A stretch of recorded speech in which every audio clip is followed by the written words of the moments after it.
அருட்பெருஞ்சோதி அருட்பெருஞ்சோதி தனிப்பெரும் கருணை அருட்பெருஞ்சோதி வாழ்க வையகம் வாழ்க வையகம் வாழ்க வளமுடன். இன்றைய சிந்தனை என்னன்னு பார்த்தீங்கன்னா, பௌத்தத்தில் யோகம்.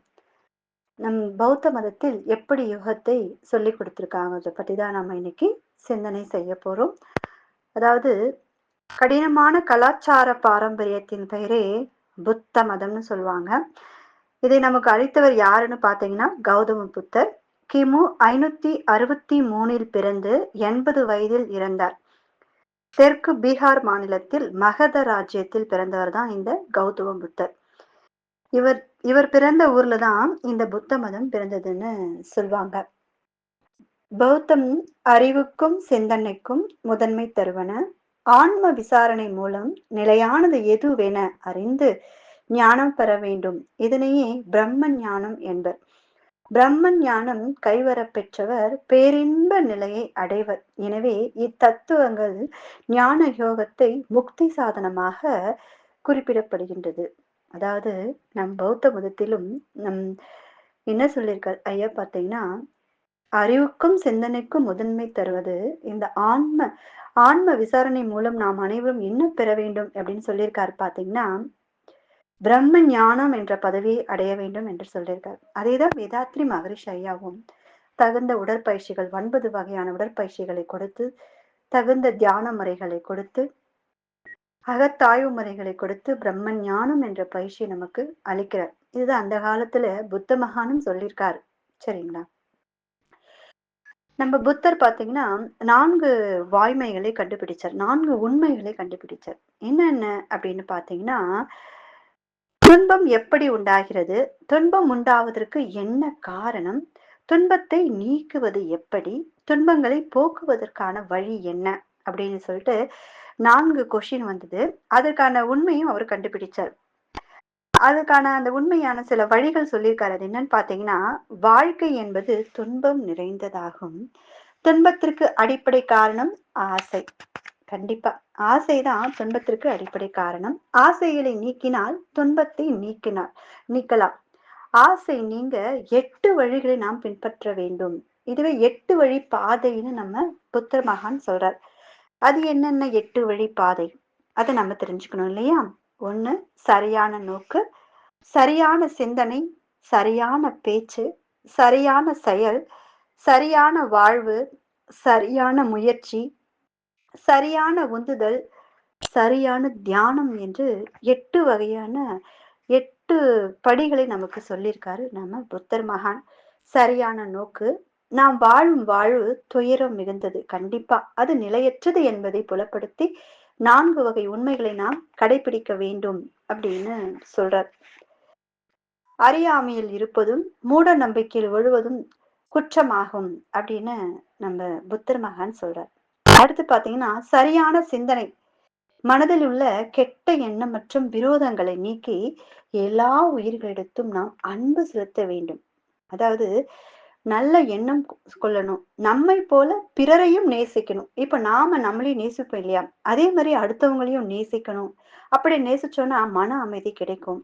புலனாசை, பொருளாசை, தீமை செய்தல் போன்றவற்றை விலக்கி அகிம்சையை கடைபிடிக்கணும், உண்மையை கடைபிடிக்கணும் அப்படின்னு, சத்தியத்தை கடைபிடிக்கணும்னு அந்த காலத்திலே நம் புத்தர் மகானும் சொல்லியிருக்கார்.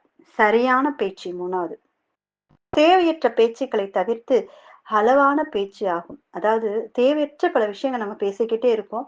தேவைக்கு என்னமோ அது மட்டும் நம்ம பேசணும் அப்படின்னு சொல்றாரு. அதுவும் எப்படி பேசணும் சொல்றாரு பாருங்க. அன்பாகவும் உண்மையாகவும் பேசணும். பொருளற்ற 1000 வார்த்தைகளை பேசுவதிட ஒரு சொல் அமைதியை கொடுக்கும். பொருளுள்ள ஒரு சொல் அமைதியை கொடுக்கும். எரிச்சல் தரும் சொற்களை தவிர்க்க வேண்டும். நன்மை தரும் வார்த்தைகளை பேச வேண்டும் என்று நம் புத்தர் மகான் சொல்லியிருக்கார். சரியான செயல். அடுத்து பாத்தீங்கன்னா, கசப்பான விளைவுகளை தரும் தீய செயல்களை தவிர்க்க வேண்டும். துன்பம் தரும் செயல்களை செய்யவே கூடாதுன்றார். மேகத்திலிருந்து விடுபடும் சந்திரன் உலகை பிரகாசிப்பது போல நற்செயல் தீய செயல்களிலிருந்து விடுபட்டு நம்மை காக்கும் அப்படின்னு சொல்றார். திருட்டு, வன்முறை போன்ற கொடூர செயல்களை தவிர்த்து நேர்மையான செயல்களை இரக்கத்தின் அடிப்படையில் நாம் செய்யணும் அப்படின்னு சொல்லியிருக்காரு. அப்படி செய்யும்பொழுது நமக்கு என்ன வரும்? அன்பு வரும், கருணை வரும் அப்படின்னு சொல்லியிருக்காரு. அடுத்து பார்த்தீங்கன்னா, சரியான வாழ்வு. பிறரை சுரண்டுவதற்காக இன்றி நீதியுடன், நேர்மையுடன் வாழ்வது அவசியமாகும் என்று புத்தர் மகான் சொல்றார். பிறரை சுரண்டி வாழ்வதும், ஏமாற்றி வாழ்வதும் மன அமைதியை கெடுத்துவிடும். வேட்டையாடுவது, உயிரினங்களை ஆகாரத்துக்காக கொள்வது. புத்தர் மகானும் சொல்லியிருக்கார். நாம் வள்ளலாரையும் அதுதான் சொல்றேன். நாம் உணவிற்காக பிற உயிர்களை கொல்லக்கூடாது. தவறான வாழ்க்கையை அமைத்துக் கொள்வது ஆகியவை எல்லாமே பௌத்த சமயத்திற்கு ஏற்புடையது கிடையாது அப்படின்னு சொல்றார். நீங்கள் 100 ஆண்டு காலம் ஒழுங்கற்று கட்டுப்பாடற்று வாழ்வதை விட நேர்மையாகவும் ஆழ்ந்து ஒரு நாள் வாழ்வது சிறப்பாகும் என்கிறார் புத்தர் மகான். கண்டிப்பா 100 வயசு வரைக்கும் நம்ம வாழ்ந்து சரியான பேச்சு இல்லாம, சரியான சிந்தனை இல்லாம, சரியான நோக்கு இல்லாம, சரியான செயல் இல்லாம நம்ம வாழ்ந்து என்ன பயன்னு கேட்கிறார். ஒரு நாள் வாழ்ந்தாலும் நேர்மையோடு முழுக்கத்தோடு வாழணும் அப்படின்னு நம்ம புத்தர் மகானும் சொல்லியிருக்கார். சரியான முயற்சி, நல்ல நோக்கத்துடன் நல்ல முயற்சிகளை நாம் மேற்கொள்ள வேண்டும். ஆர்வத்துடன் மகிழ்ச்சியுடன் ஆக்கப்பூர்வமான செயலில் நாம் ஈடுபடுத்தால் அப்போது முயற்சி என்ன ஆகும் பார்த்தீங்கன்னா வெற்றியே ஆகும். சரியான முயற்சி என்ன பயக்கும் பார்த்தீங்கன்னா தீமைகளை கலைக்கும், தீமைகளை விட்டுவிடும், தீமைகளை தடுக்கும்னு சொல்றார்.